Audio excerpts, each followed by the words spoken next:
Eso. Entonces empezamos, sus aplicaciones de inversores de la asignatura de electrónica de potencia y les habla Julián Medina y Sebastián Reina.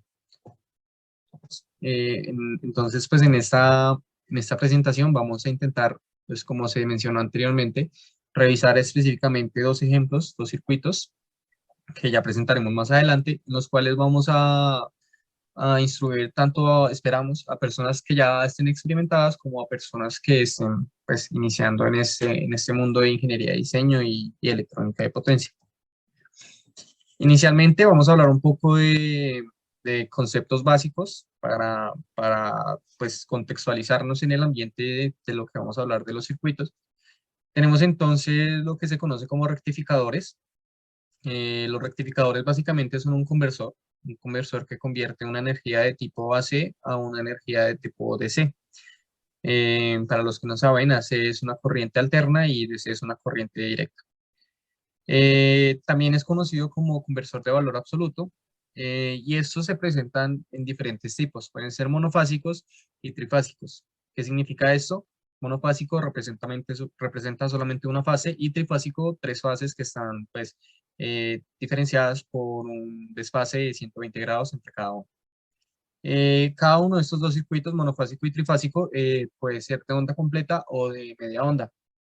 Cabe resaltar que, digamos, en los rectificadores de media onda no son tan usados industrialmente, son más que todo aplicaciones de academia para conocer entonces el circuito y el funcionamiento.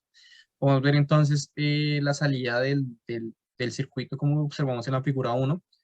Eh, Vemos que como tal el voltaje de salida pasa a ser un voltaje no exactamente un valor DC constante, pero sí es un valor que oscila en un valor con un error muy pequeño. Como se mencionó anteriormente, existen de media y onda completa y su variación es la rectificación y la salida de onda del circuito. Entonces podemos observar lo que es puedo colocar acá un láser. No. Podemos observar entonces acá, digamos, el monofásico y el trifásico, en donde se aprecian las diferentes fases y el modo de conducción. Hay otro video especificando el funcionamiento de estos rectificadores en el canal de YouTube. Eh, Sigue, por favor. Bien, pues cuanto a los inversores, como habíamos dicho, vamos a ver unos conceptos básicos. Entonces tenemos totalmente todo lo contrario a lo que sería un rectificador. En este caso se nos convertirá una señal DC a una señal AC. Eh, Teniendo en cuenta, pues esto, vamos a tener principalmente tres, digámoslo así, formas o métodos de aplicarlo. En el primero tenemos un inversor monofásico de medio puente, el cual funciona principalmente con dos transistores. En este caso, y en la mayoría, pero principalmente en este, es nunca los dos transistores, digamos, nunca dos parejas van a estar funcionando al mismo tiempo. En el puente medio, donde se activa, o sea, cuando se activa Q1, va a funcionar como un circuito cerrado, es decir, por lo que la carga se va a alimentar, o sea, la carga se va a alimentar de manera positiva, por lo que B0 va a ser positivo. Y en el caso contrario, cuando se activa Q2, es decir, que Q1 estaría en circuito abierto, pues la carga se va a alimentar de manera negativa y pues B0 sería negativo. En cuanto al puente inversor monofásico pero completo, en este caso va a funcionar de igual manera, pero en este caso va a funcionar básicamente por pares, en donde Q3 y Q4 van a estar funcionando al mismo tiempo y Q1 y Q2 van a estar funcionando al mismo tiempo. Eh, Cuando se activa Q3 y Q4 va a ser que el voltaje sea negativo, como en el puente medio, y cuando Q1 y Q2 están pues activos, el voltaje será positivo. Y por último tenemos el puente trifásico o el inversor trifásico, el cual se compone por tres inversores monofásicos, ya sea de medio puente o puente completo, los cuales estarían conectados en paralelo. Teniendo en cuenta que es trifásico, cada una de las señales pues, de control debe estar desfasada a 120 grados para obtener unos valores, pues, de valores trifásicos balanceados, por así decirlo. Tenemos que los devanados entre estos deben estar, el primer devanado, que sería el principal, deben estar aislados y los secundarios pueden conectarse en estrella o en delta. Esto se hace con la búsqueda para poder eliminar los armónicos, los cuales son múltiples de impares, o sea, los tercer armónicos, los 3, 6, 9 y pues los que siguen. Y en este inversor se tiene modos de conducción, que sería el más usado, que sería cada 180 grados que se hace la conducción.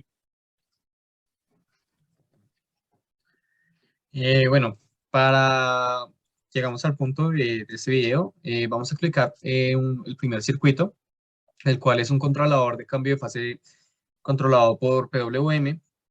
Entonces, ese circuito muestra una aplicación interesante, pues, para el circuito integrado IXD404. Esta aplicación de controlador PWM de cambio de fase posee un aislamiento galvánico que se obtiene mediante el uso de transformadores de accionamiento de puerta de núcleo de ferrita. Eh, También se usan estos circuitos integrados debido a que es conocido por muchísimas personas dentro del campo que estos circuitos integrados proporcionan una respuesta bastante simple y rápida para conducción para los MOSFET y los IGBT. Entonces, para analizar este circuito, vamos a analizarlo en dos partes.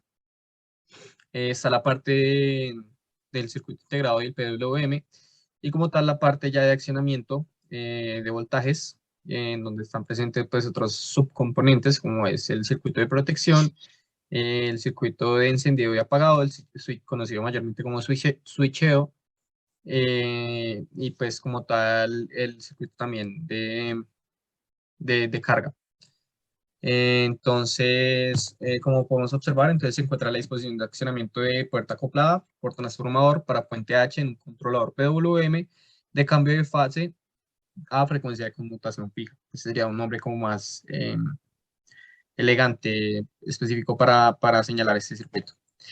Como indicábamos entonces, empezamos con el análisis del circuito. Aquí está presente entonces como tal los circuitos integrados. Voy a bajar esto un segundo. Se observa entonces mediante el circuito que el voltaje de entrada es un voltaje de 16 voltios que se dirige a los pines 8, a los pines 6 y a los pines 3 y a los pines 3. Podemos observar entonces inicialmente que estos que van con la resistencia sirven para hacer el enable del IXD404 para habilitar las entradas y asimismo las salidas. Si esto está en un estado de low, pues simplemente esto no va a permitir entonces que las salidas hayan salida pues, por la gran impedancia que se va a generar ahí. Observamos también un capacitor en esta sección. Este capacitor sirve para mantener el voltaje. En caso de que el voltaje de referencia de 16 voltios varíe, ese capacitor va a estar cargado, lo que va a permitir un voltaje constante con respecto a la entrada de esos circuitos integrados. Y finalmente observamos entonces la salida de los pines. Bueno, la entrada son A, B, C, D y la salida que son 7 y 5 que van conectados directamente al transformador, que básicamente lo que hace es generar un cambio de voltaje. Si Bien, quieres en ahí. cuanto, pues digámoslo así, a una parte 2, tenemos que eh, se ingresa el voltaje que sale del transformador, el cual ya estaría, digamos, en un voltaje adecuado para poder hacer funcionar el circuito, el cual pasará por una resistencia. Este voltaje ingresará por la carga, mientras que se ingresa por la parte del diodo la cual activará el transistor, lo cual va a causar que se cierre pues El el circuito. transistor o el circuito. En este caso se debe tener en cuenta que el voltaje que alimenta la carga, por así decirlo, no va a ser el de los transformadores, sino va a ser el voltaje, pues que el voltaje DC que que proporciona el circuito, digámoslo así, que en Exacto, este caso estaría variando entre 300 y 375 voltios. exacto. De igual manera, en estos circuitos se evidencia la protección pues, de dicho circuito. En este caso son dos diodos Zener, los cuales en tal caso de que la corriente de los diodos sea muy alta, el diodo Zener eh, que está inicialmente, que sería el 1, el 3, el 7 y el 5, estarían en conducción, y en tal caso de que se rompan los demás, se va a generar una fuente de voltaje, lo cual va a permitir que al circuito o al MOSFET, por así decirlo, al transistor, va a seguir ingresando un voltaje adecuado al source. Esto manteniendo el buen funcionamiento del circuito. Exacto. Como mencionaba mi compañero, la secuencia de switcheo se determina pues por donde entra el voltaje. Para este caso, entonces observamos que el voltaje entra por el diodo 1, se dirige al gate del MOSFET, y esto permite que también el circuito de D4 no esté en conducción.